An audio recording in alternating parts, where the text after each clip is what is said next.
और हमारे साथ हमारे दो सहयोगी जुड़े हैं। लखनऊ से अजय दुबे जुड़े हुए हैं और रितु प्रयागराज से जुड़ी हुई है। अजय, जो ये शब्दावली का इस्तेमाल किया जा रहा है, जो ये तैयारी की जा रही है, क्या ये समझा जाए कि मिल्कीपुर में उपचुनाव है इसीलिए लखनऊ में तनाव है?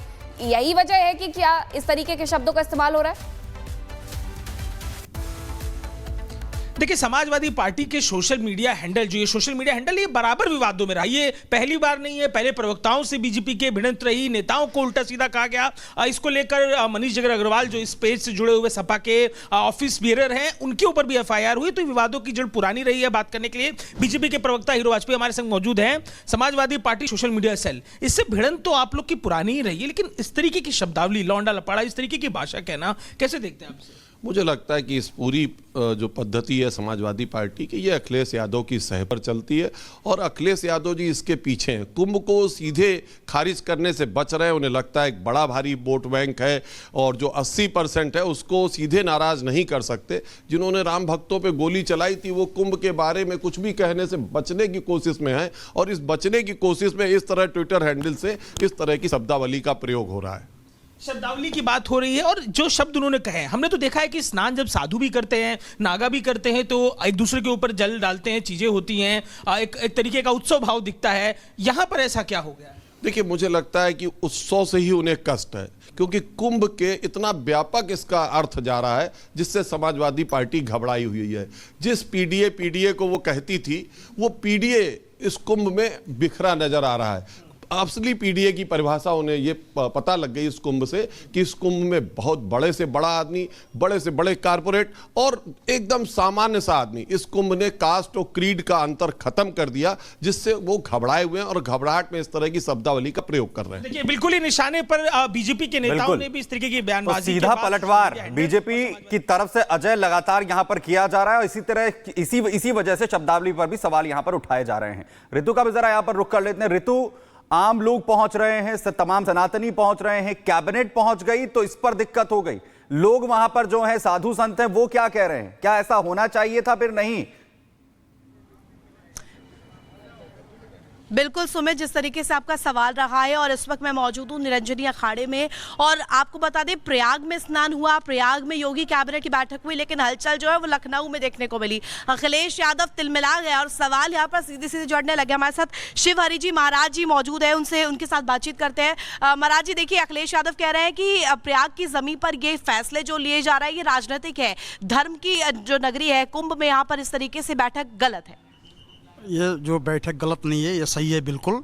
जो मुख्यमंत्री जी ने जो भी फैसला लिया है वो बिल्कुल शास्त्र सम्मत है, धर्म सम्मत है। राजनीति और धर्म नीति एक ही चीज़ है। जो धर्म पूर्वक जो है नीति चले, शास्त्रों के अनुसार जो है, जो धर्म की जो नीति के अनुसार ही जो राजनीति करे वो राजनीति, उसको राजनीति कहते हैं हमारा शास्त्रों के भाषा में। महाराज जी, हमारे साथ कुछ लोग भी हैं यहाँ पर, बहुत सारे लोग यहाँ पर मौजूद है, सबसे बातचीत करते हैं। अखिलेश यादव कह रहे हैं कि जो यहाँ पर बैठक हुई है वो गलत है, आपको क्या लगता है? नहीं मैडम, ये बिल्कुल गलत नहीं है। मतलब बैठक सही हुई है? हाँ, सही। कुंभ जगह पर होनी चाहिए बैठक? हाँ, नहीं, ये दो बैठक हुई है वो सही बैठक हुई है। वो महात्मा के जो है वो महात्मा के संग है सब मुख्यमंत्री जी। और भी लोग मौजूद है यहाँ तक, मैं तस्वीर कहूंगी, दिखाइए जरा किस तरीके से लोगों की यहाँ पर भीड़ है, तमाम लोग पहुंच रहे हैं, साधु संत पहुंच रहे हैं, लेकिन अखिलेश यादव को शायद ये हजम नहीं हो रहा है और इसलिए सवाल खड़े करते हुए नजर आ रहे हैं। आप यहाँ पर कहाँ से आए हैं भाई? झारखंड। यहाँ पर कल कैबिनेट की बैठक हुई और यहाँ पर अखिलेश यादव कह रहे हैं कि बैठक गलत हुई है, जगह गलत चूज किया गया। मुझे नहीं पता इस सब के बारे में। और भी लोग हैं, आप लोग कहाँ से आए हैं? बंगाल से आए।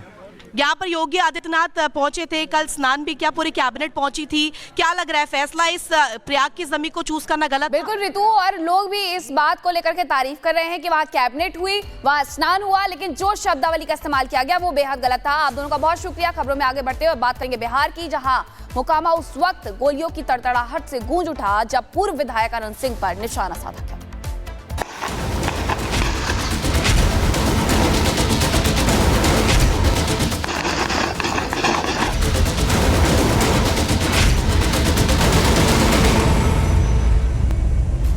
तो बात है बुधवार की शाम को पटना के मोकामा में उस वक्त हड़कंप मच गया जब सोनू मोनू गैंग की तरफ से गैंगवार शुरू हो जाता है और निशाने पर होते हैं पूर्व विधायक अनंत सिंह, जिन्हें घेर करके कई राउंड फायरिंग भी की जाती है, लेकिन उन्हें खरोच तक नहीं आती है। पूरी खबर इस रिपोर्ट के जरिए।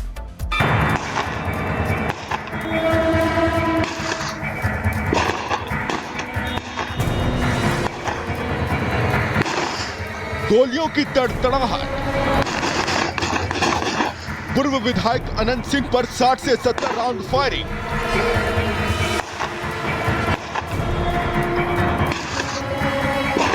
फायरिंग के बाद अफरा तफरी का मंजर और अपने दुश्मनों के बीच काफिले में फंसी पूर्व विधायक अनंत सिंह के काफिले की गाड़ी। ये जो आप तस्वीरें देख रहे हैं, ये तस्वीरें पटना के मोकामा इलाके की उस समय की हैं जब सोनू मोनू गैंग के गुर्गों ने बिहार के बाहुबली और पूर्व विधायक अनंत सिंह को चारों तरफ से घेर कर उन पर हमला कर दिया था। हमला इतना जोरदार और भयंकर हुआ कि पटना का मोकामा इलाका ही थर्रा उठा। मंजर ऐसा था कि वहां के लोगों ने पहले कभी ऐसा होते नहीं देखा था। बिल्कुल फिल्मों में जैसे होता है वैसे ही गोलियां बरस रही थी। सोनू मोनू गैंग के गुर्गों ने पूर्व विधायक अनंत सिंह को निशाना बनाकर करीब 70 राउंड गोलियां चला दी, लेकिन अनंत सिंह को जान माल का और किसी तरह का कोई नुकसान नहीं हुआ। जिसके बाद अनंत सिंह ने एक ट्वीट किया और अपने दुश्मनों को जवाब दिया। अनंत सिंह लिखते हैं कि जिनके साथ खुद बाबा महाकाल हों, काल भी उसका क्या बिगाड़ सकता है।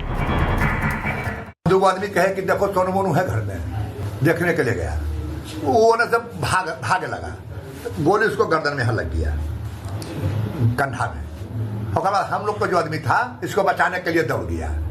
कुछ अनहूर से छूटा, कुछ अनहूर से छूटा, लेकिन हमें रोड पर से जैसे जैसे कहानी वहां बंद हो गया था। फिर हम लोग के गाड़ी में बैठ के मतलब डायरेक्ट हमला कर दिया गया। हाँ, तो आपने कहने के लिए ना कि आपको विधायक जी बुलाने के लिए आए हैं, चलिए मिलकर बताइए कहीं से करते हैं, बस गोली चला दिया। दरअसल पूर्व विधायक अनंत सिंह मोकामा के हिमजा गांव में विवाद सुलझाने गए थे। वहीं पर स्थानीय अपराधी सोनू मोनू गिरोह ने फायरिंग की। मौके पर जब पुलिस पहुंची तो हमलावर भाग गए। वहीं घटना के बाद पुलिस ने मौके पर छानबीन की और कई खाली खोखे बरामद किए। जो दोनों पक्ष हैं उनके बीच में किसी एक दूसरे जो नजदीकी ग्राम है हेमजा, वहीं पे किसी घर में ताला लगाने को लेकर जो है विवाद हुआ था, जिसमें जो एक पक्ष है उनके द्वारा किसी घर में ताला लगा दिया था और उसी जो ताले को खुलवाने और फिर बाद में उस ताले के जो विवाद है उसका एस्केलेशन में जो है एक जनप्रतिनिधि और उनके समर्थक हैं वो ग्राम में जो है जिस पक्ष के द्वारा ताला लगाया वहां पहुंचे और उसी क्रम में फिर है जो गोलीबारी की जो है घटना घटित हुई। फायरिंग के बाद से हमलावर सोनू मोनू दोनों फरार हैं। घटना के बाद से इलाके में तनाव बना हुआ है। हालांकि पुलिस सोनू मोनू गिरोह पर नजर बनाए हुए है। Bureau report, Republic Bharat. बड़ी खबर आपको बताएं, अरविंद केजरीवाल की तरफ से बड़ा बयान दिया गया है। 5 साल में पूरा